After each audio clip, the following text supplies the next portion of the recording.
पाकिस्तान में कोई तरक्याती मंसूबा जो है अव्वल तो वक्त पे पूरा नहीं होता। कोई 10 अरब का मंसूबा बनाए तो वो जाके पता चलता है 40 अरब में पूरा हुआ।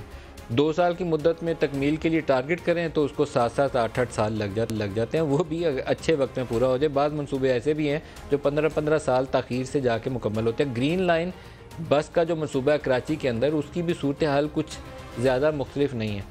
फरवरी 2016 के अंदर नून लीग के दौरे हुकूमत में फ़ंड्स की मंजूरी हुई, प्रोजेक्ट के ऊपर काम शुरू हुआ, तख्ती काटी गई, कराची के अंदर मीटिंग्स हुई, सारा कुछ हो गया, काम भी शुरू हो गया, एलिवेटेड स्ट्रक्चर भी बन गया, मंसूबा पाया तकमील तक, किसी हद तक कभी कहना चाहिए कि पाया तकमील तक पाकिस्तान तहरीक इंसाफ की हुकूमत के आके दौर में मुकम्मल होता है। क्रेडिट लेना चाहें तो नून लीग भी ले सकती है, PTI भी ले सकती है, क्योंकि बसेस वगैरह सारी इन्होंने इम्पोर्ट की।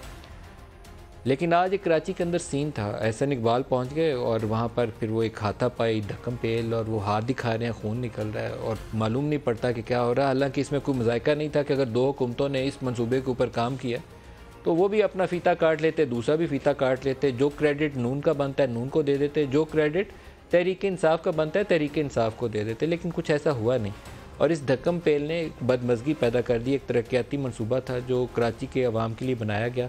सियासी लोग हैं, बताते कि हमने अपना काम किया था, वो भी आते बताते हमने इतना काम किया था। फ़ंड्स की रिलीज़ जो थी उसका आगाज़ भी ये फरवरी 2016 से शुरू हो जाता है। इस मंसूबे के हवाले से उसमें बहुत ज़्यादा इबाहम नहीं है।